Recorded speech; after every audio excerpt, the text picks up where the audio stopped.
Hello student, welcome to Nivaan math academy. आज हम करने वाले हैं दिस थ्योरम और ये थ्योरम बहुत ज़्यादा इम्पोर्टेंट है, तो प्लीज़ ध्यान से अच्छे से समझना और एग्जाम में ये 8 मार्क्स में हमें देखने को मिलती है। क्लियर बेटा? अब देखते हैं इस थ्योरम की स्टेटमेंट में थ्योरम है क्या और फिर इसके प्रूफ पर चलते हैं। यहाँ पे देखो, if P is the projection on M, then X belongs to M if and only if Px equal to X, if and only if norm of Px equal to norm of X।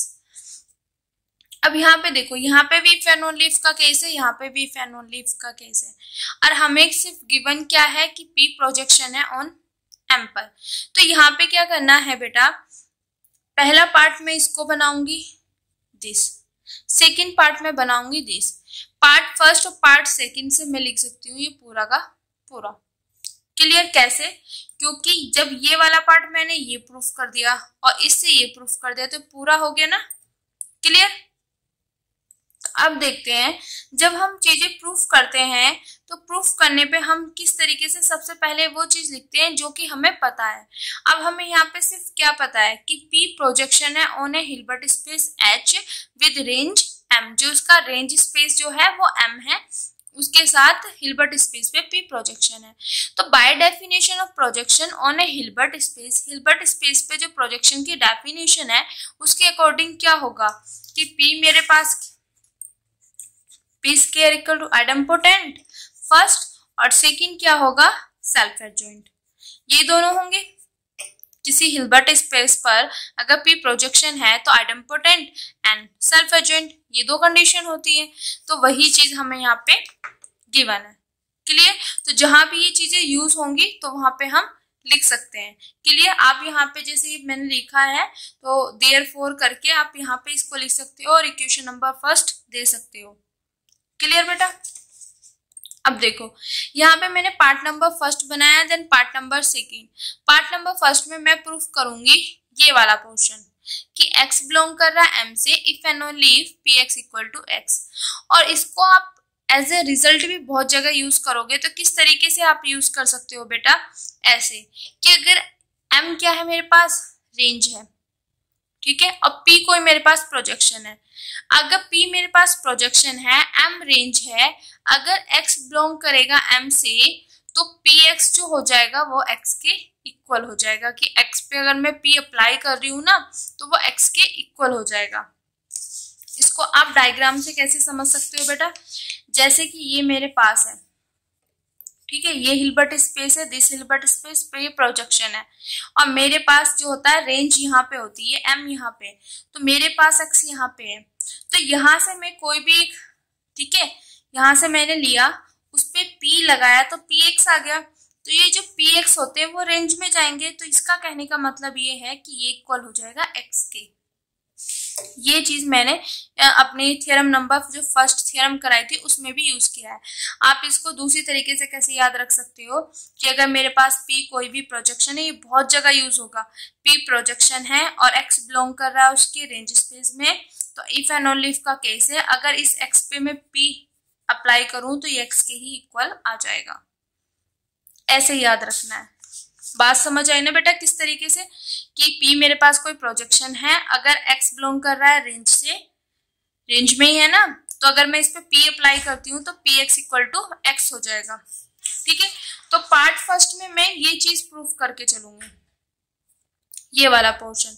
फिर ये part second में क्या है कि जो ये चीज है, अगर मैं दोनों यहाँ पे भी दोनों साइड अगर ये है तो ये इंप्लाइज कर सकती हूँ मैं नॉर्म के, अगर नॉर्म है तो ये इंप्लाइज कर सकती हूँ।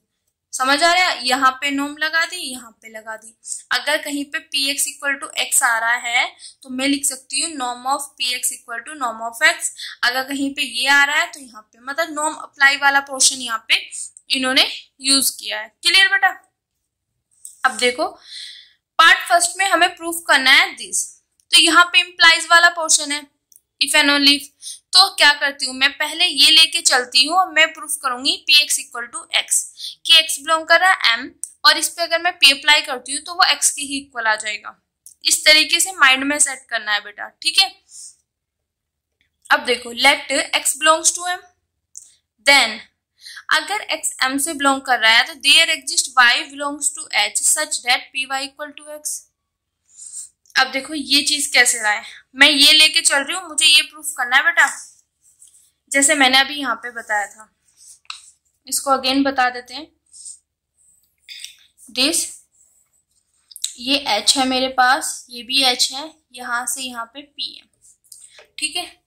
अब जब मैं रेंज की यहाँ पे x बिलोंग कर रहा है m से, यहाँ पे m होगा, ठीक है, तो x बिलोंग कर रहा है m पे, तो मैं यहाँ से there exist y belongs to h, यहाँ से कोई मैं y हिल्बर्ट स्पेस से मैंने कोई y वेक्टर लिया, उस पे अगर मैं p अप्लाई करूंगी तो py टाइप के कहाँ जाते हैं, m में जाते हैं। तो मैंने मान लिया कि जो ये py m में आया है वो किसके इक्वल है, x ही आया है, ठीक है।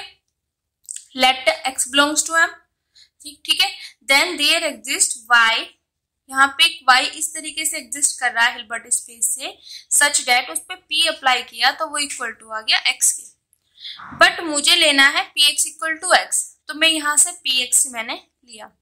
अब इस x की वैल्यू क्या है, py रख दिया, तो यहाँ से क्या हो जाएगा p square y, p square. अब यहाँ पे मेरे पास क्या है, p प्रोजेक्शन है, तो p स्क्वायर की वैल्यू किसके इक्वल है, p के, तो यहाँ पे p रख दिया।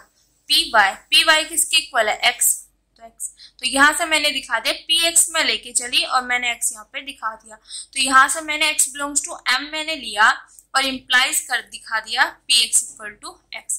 तो यहाँ पे इसका पार्ट फर्स्ट का केस नंबर फर्स्ट हमारे पास हो गया। नाउ अब मैं इफ एंड ओनली इफ में क्या सपोज करूंगी, px इक्वल टू x, ये वाला केस में सपोज करूंगी और इसको मैं प्रूफ करूंगी x बिलोंग कर रहा है m, ठीक है। तो मैंने यहाँ पे सपोज कर लिया px इक्वल टू x, ठीक है। अब बताओ, मेरी एक चीज समझो बेटा, py, pz, px ये इस तरीके, क्योंकि सभी के सभी मेरे पास यहाँ पे h है, ये h है, यहाँ से p जा रहा है, ये y z x ये सब के सब हिल्बर्ट स्पेस से आ रहे हैं, ठीक है। और इस पे अगर मैं p लगा रही हूँ, p अप्लाई करके, तो px टाइप के कहाँ पे जाएंगे, रेंज में ही तो जाएंगे, क्योंकि इमेज ही तो बन रही है। यहाँ से वेक्टर लिया, उस पे p अप्लाई किया, तो मेरे पास ये रेंज ही इमेज ही तो बन रही, तो इमेज कहाँ जाती है, रेंज में। तो px किससे बिलोंग कर रहा है, m से, तो सिंपली px किसके इक्वल है, x के, तो x बिलोंग कर जाएगा m से। तो मैं ये लेके चली और मैंने दिखा दिया x बिलोंग कर रहा है m से, क्लियर। तो यहाँ से मेरे पास आ गया, एक बार मैंने इससे ये दिखा दिया और फिर इससे ये दिखा दिया, तो इफ एंड ओनली इफ का केस हो गया। तो this is number part first. Now start करते हैं पार्ट सेकंड। पार्ट सेकंड में हम ये वाला पोर्शन करेंगे, क्लियर। तो यहाँ पे भी मेरे पास क्या है, इफ एंड ओनली इफ का केस है, तो मैं पहले ये लेके चलूंगी, फिर इसको प्रूफ करूंगी, फिर ये लेके चलूंगी, इसको प्रूफ करूंगी। तो यहाँ पे फर्स्ट केस में मैंने लिया कि px इक्वल टू x, ये ले लिया, तो इम्प्लाइज करके मैं लिख सकती हूँ। इसमें क्या किया, दोनों साइड क्या कर दिया, नॉर्म अप्लाई कर दिया, क्लियर बेटा, ये चीज आ गया। क्योंकि कहीं पर भी अगर मेरे पास ये देखो px इक्वल टू x है, तो इसको मैं लिख सकती हूँ, तो वही चीज यहाँ पे लिखा है। बट सेकंड केस में हमारे पास क्या है, मैं ये वाला पार्ट लेके चलूंगी और ये मुझे प्रूफ करना है। पर माइंड में यहाँ पे ये क्वेश्चन आएगा कि जब मैं px इक्वल टू x लेके चली तो मैंने नॉर्म अप्लाई करके ये वाला पोर्शन प्रूफ कर दिया, ठीक है। और यहाँ पे मैंने नॉर्म वाला लिया, क्या मैं नॉर्म हटा के नहीं ले सकती, नहीं बेटा, यहाँ पे इस तरीके से नॉर्म आप रिमूव नहीं कर सकते। इसके लिए पूरा कंसेप्ट यहाँ पे दिया हुआ है कि आप इससे ये कैसे लेके आओगे, क्लियर। यहाँ पे तो आप सीधा नॉर्म अप्लाई कर सकते हो, बट यहाँ पे नॉर्म को रिमूव नहीं कर सकते। तो इसके लिए इन्होंने क्या किया हुआ है, यहाँ पे नॉर्म ऑफ एक्स स्केल ले लिया, ठीक है। इसी से हिंट मिलेगा जो हमें गिवन है, नॉर्म ऑफ एक्स स्केल ले लिया यहाँ पे। अब यहाँ पे x है, तो यहाँ पे क्या किया, px को ऐड किया और एक बार सब्ट्रैक्ट किया, क्योंकि ये कैंसिल होके एज इट इज रिमेनिंग यही रह जाएगा, तो इसमें एक बार ऐड किया, एक बार सब्ट्रैक्ट किया। अब देखो इसको मैं ये लिख सकती हूँ, क्यों, क्योंकि हमारे पास जो आइडेंटिटी ऑपरेटर होता है उसकी क्या क्वालिटी होती है, उसके साथ जो भी लग जाए वो उसको वापस दे देता है। क्लियर? आइडेंटिटी ऑपरेटर होता है ये, इसकी क्या क्वालिटी होती है, इसके साथ जो भी आता है वो उसको वापस एज इट इज दे देता है। तो यहाँ पे इस x की जगह मैं लिख सकती हूँ ये, सो लिख दिया। ठीक है बेटा, अब देखो यहाँ पे ये चीज एज इट इज। अब यहाँ से यहाँ पे दोनों में x कॉमन है तो i माइनस पी हो गया दिस। अब देखो बेटा यहाँ तक आ गया। अब इसमें हम यहाँ पे अप्लाई करेंगे पाइथागोरन थ्योरम।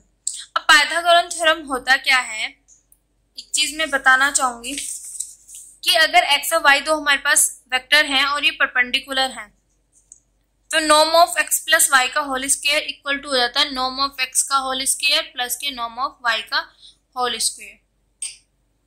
क्लियर? तो वही चीज यहाँ पे यूज किया गया है। अगर ये इनर प्रोडक्ट स्पेस की बात कर रहे थे कि अगर x और y हमारे पास दो वेक्टर हैं इनर प्रोडक्ट स्पेस में और किस तरीके से हैं कि वो ऑर्थोगोनल है टू ईच अदर, एक दूसरे के ऑर्थोगोनल है। ठीक है, तो हम वहां पे लिख सकते हैं, जैसे मैंने यहाँ पे एक्स वाई लिया था, यहाँ पे u v, u plus v का norm of u plus v का whole square equal to first का नॉर्म का होल स्क्वायर प्लस सेकंड के नॉर्म का होल स्क्वायर। इस तरीके से ये होता है पाइथागोरन थ्योरम, जो कि ऑलरेडी मैं आपको करा चुकी हूँ। क्लियर बेटा? इसमें क्या होता है, इनर प्रोडक्ट्स। पाइथागोरन थ्योरम कहीं पे भी अप्लाई होने के लिए सिर्फ दो चीज चाहिए। पहली चीज हमारे पास क्या होना चाहिए, इनर प्रोडक्ट स्पेस की बात करें वहां से दो वेक्टर लेने हैं, फर्स्ट चीज ये होगी। सेकंड चीज हमें क्या चाहिए कि वो दोनों क्या हो, ऑर्थोगोनल हो टू ईच अदर, तब हम ये चीज अप्लाई कर सकते हैं। अब यहाँ पे क्या है, ये चीज एज इट इज। अब ये और ये मेरे पास क्या है, दोनों के दोनों हमारे पास इनर प्रोडक्ट स्पेस में। बट एक चीज यहाँ पे माइंड में आएगी बेटा कि ये और ये, क्योंकि मैंने क्या बोला कि जो x और y मेरे पास होंगे वो दोनों के दोनों ऑर्थोगोनल होने चाहिए। क्या ये ऑर्थोगोनल है? माइंड में ये क्वेश्चन भी तो आएगा, है ना बेटा?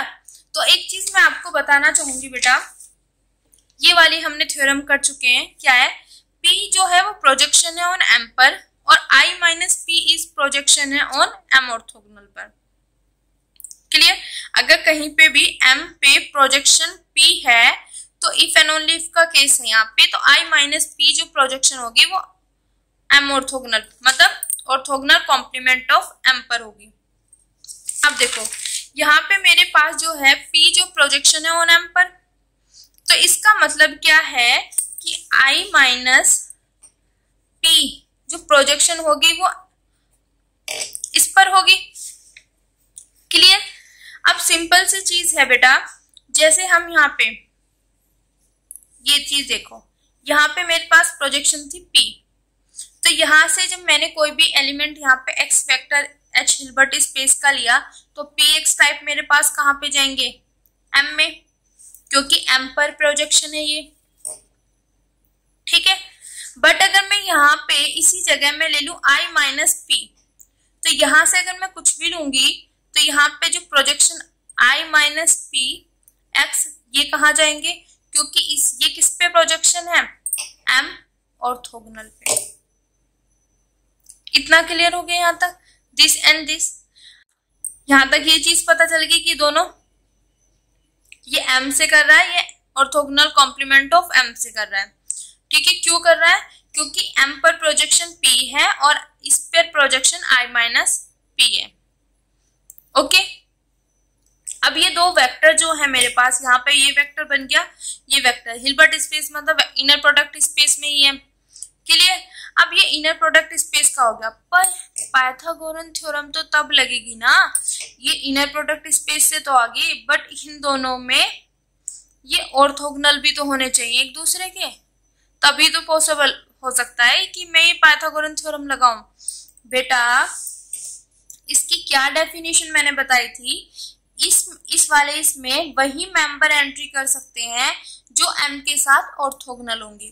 तो इसका मतलब I माइनस P x इसके अंदर है, ये तभी पॉसिबल हुआ होगा जब ये M के साथ क्या होंगे, ऑर्थोगोनल होंगे। ये वाला वेक्टर इसके अंदर तभी तो गया जब ये m के साथ ऑर्थोगोनल होगा।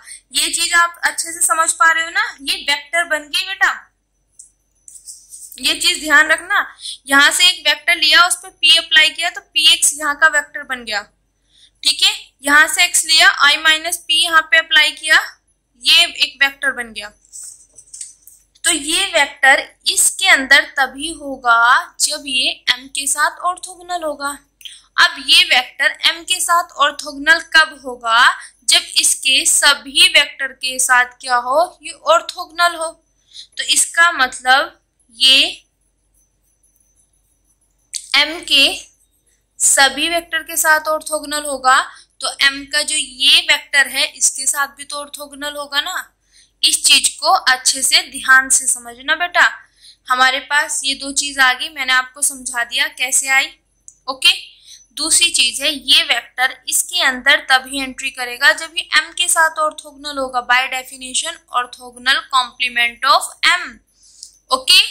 अब ये इसके साथ ऑर्थोगोनल है, तो ये इसका मतलब क्या है कि m के सभी वेक्टर के साथ ऑर्थोगोनल है। तो m का एक वेक्टर ये भी तो है, तो इसका मतलब ये इसके साथ ऑर्थोगोनल होगा। तो यहाँ से हम पाइथागोरन थ्योरम लगा सकते हैं। कैसे? कि मेरे पास ये दो वेक्टर मिल गए मेरे को इनर प्रोडक्ट स्पेस में, किस तरीके से मिल गई कि ये दोनों क्या है मेरे पास, ऑर्थोगोनल है टू ईच अदर, तब मैं अप्लाई कर सकती हूँ पाइथागोरन थ्योरम। क्लियर? समझ आ गया? अब देखो यहाँ पे ये चीज हो गया। अब u की जगह मेरे पास यहाँ पे देखो, u की जगह मेरे पास यहाँ पे क्या है, px है, और v की जगह यहाँ पे क्या है मेरे पास, i माइनस px है। तो जब यहाँ पे u की जगह दिस और दिस, इसका ये पूरा है, तो इस पोर्शन को मैं इसके इक्वल लिख सकती हूँ। तो इसका मतलब नॉर्म ऑफ px का होल स्क्वायर और नॉर्म ऑफ दिस का होल स्क्वायर। इतना समझ आ गया बेटा? कुछ नहीं किया, सिर्फ लॉजिक देखो कि क्यों यूज किया। पाइथागोरन थ्योरम यूज करना था हमें, किस तरीके से यूज हुआ कि इनर प्रोडक्ट स्पेस के दो वेक्टर आए, तो हमें पता चल गया दिस, ये दोनों इनर प्रोडक्ट स्पेस के वेक्टर हो गए। और जैसे ही इनर प्रोडक्ट के हम फिर चेक करेंगे क्या ये दोनों एक दूसरे के साथ ऑर्थोगोनल हैं कि नहीं है। तो ऑर्थोगोनल के लिए क्या देखा हमने, ये इसमें जा रहा है, ये तभी पॉसिबल है जब ये इसके ऑर्थोगोनल होगा, और इसके ऑर्थोगोनल है तो इसके वेक्टर के भी ऑर्थोगोनल जो इसमें वेक्टर होंगे। तो यहाँ से हमारे पास दो वेक्टर मिल गए जो कि एक दूसरे के ऑर्थोगोनल है, तो इसका मतलब हम पाइथागोरन थ्योरम लगा सकते हैं। तो ये जो लिखा हुआ u प्लस v का नॉर्म का स्क्वायर, तो हम लिख सकते हैं u का square plus norm of v का स्क्वायर। क्लियर यहाँ तक? अब देखो मेरे पास क्या है, नॉर्म ऑफ px क्या है मेरे पास, नॉर्म ऑफ x। तो यहाँ पे इस px की जगह नॉर्म ऑफ x रख सकती हूँ मैंने रख दिया। तो ये दोनों सेम सेम कैंसिल होके 0 बन जाएंगे, तो दिस इक्वल टू 0, इसका स्क्वायर रूट ले लिया, ये आ गया, दिस अंदर x अप्लाई कर दिया, ये आ गया, ठीक है। अब देखो ये चीज किया, अब यहाँ पे ये था ix, तो आइडेंटिटी ऑपरेटर क्या होता है हमारे पास, इसके साथ जो भी आता है उसको ये एज इट इज दे देता है। आइडेंटिटी ऑपरेटर की ये क्वालिटी होती है कि आप जो भी मेरे साथ लगाओगे वो मैं एज इट इज दे दूंगा आपको। क्लियर बेटा?